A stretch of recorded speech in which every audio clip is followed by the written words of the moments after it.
Attualmente alla seconda generazione sono io e mio padre e mio fratello Sandro a proseguire quella che è la lavorazione artistica del legno.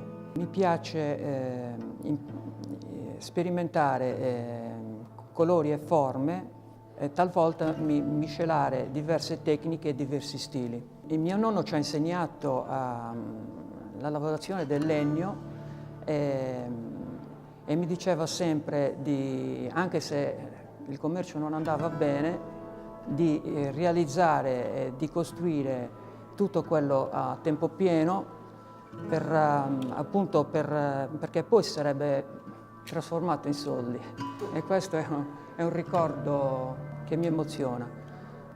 Realizziamo mobili in stile sardo e su richiesta, moderni e di design, con i legni pregiati della nostra isola, quali il ginepro secolare, il castagno, l'ulivo e il ciliegio.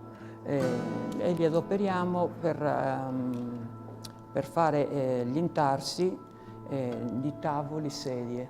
Abbiamo un esempio anche qua in fiera da ammirare, un tavolo che non ha un valore perché c'è tanto lavoro e tanta dimostrazione del saper fare. Per me essere un artigiano vuol dire prima di tutto stare alla richiesta del cliente e realizzare quello che ci richiede il cliente. Però per me artigiano vuol dire lavorare soprattutto col cuore e poi secondariamente con le mani e con la testa. Quindi per me il cuore è molto importante.